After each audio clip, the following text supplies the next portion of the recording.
Good morning and happy Monday. So, what are you doing this week? What are we doing this week? Full moon last night. Did everybody survive?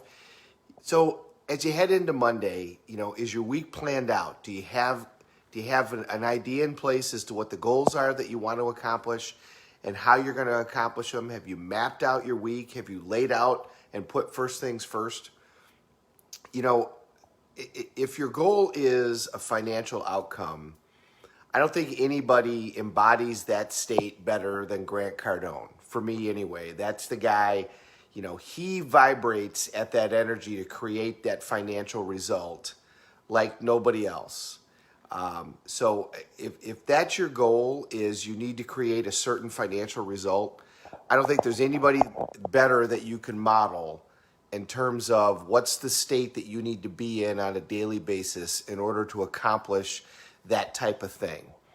Grant just vibrates at that energy to generate that outcome. On the Undercover Billionaire, or not Undercover Billionaire, I guess it is Undercover Billionaire, where they get dropped somewhere and they don't have any money. I think he's the only one to have created the $1 million business in 90 days out of nothing. And if you watch what he does, he has a plan for sure, but he is always about the big picture and where is he heading in terms of his finances. Now, the interesting thing is if you study his story, that he didn't go down that path for a long time. For a long time, he made money. He invested a little bit.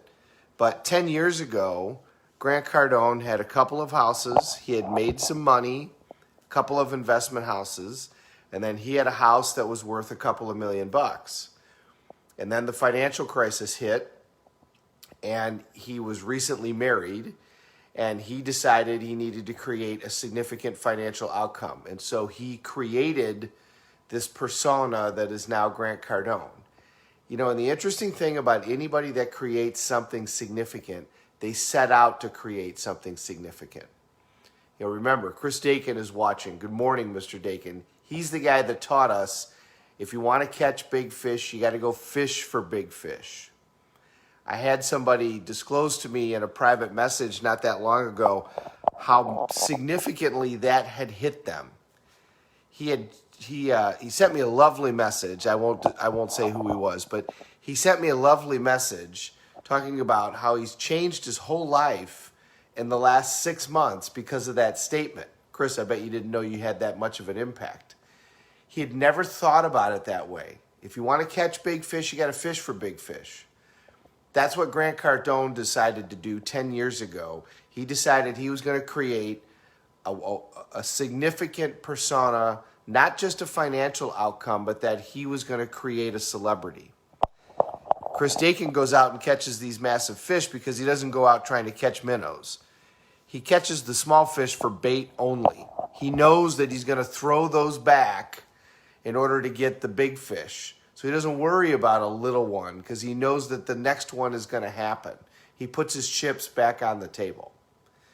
So if you watch Grant in Undercover Billionaire, that's how he approaches everything. He's not trying to make a couple of dollars. He's always headed for that $1,000,000, and he's always vibrating at that energy.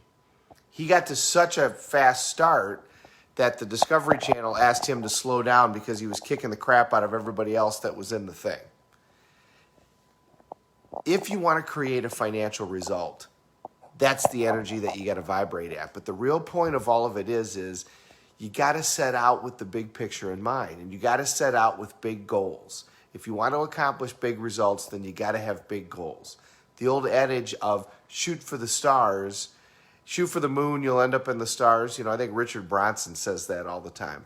Well, that's really the truth. So if your outcome is financial, set a big outcome and look at it and go for it every day. If your outcome is that you want to create a physical result, then set a big goal. Set a goal of, I'm going to do a marathon. Set a goal of, I'm going to participate in a bodybuilding competition. Set a goal that I'm going to participate in a fitness competition. Don't set a goal of, I'm going to lose 5 pounds. You might not win the competition.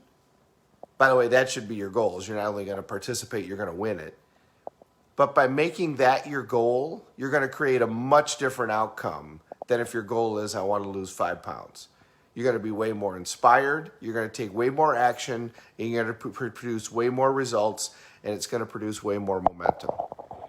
If you want more money, if you want to create a financial result, don't create a result of, oh, I got to pay my bills. Create a result of, I'm going to create financial freedom. By the way, what is financial freedom? Financial freedom, absolute financial freedom, is being able to do anything you want with whomever you want, wherever you want, whenever you want. That's absolute financial freedom. If you decide you want to create that, now you're going to take a whole different level of action than if you decide, well, I'd like to be able to pay my bills at the end of the month. Two completely different things. What's the energy that you're going to vibrate at this week? What's the outcome that you're going to create this week? What's the outcome you're going to create this month? And what's the outcome you're going to create for your life? The rest of your life starts today. As the great Dan Mahoney would say, let's get after it. Go make it a great week, everybody. I'll see you tomorrow. Thanks for watching. We're all in this together. Let's take care of each other.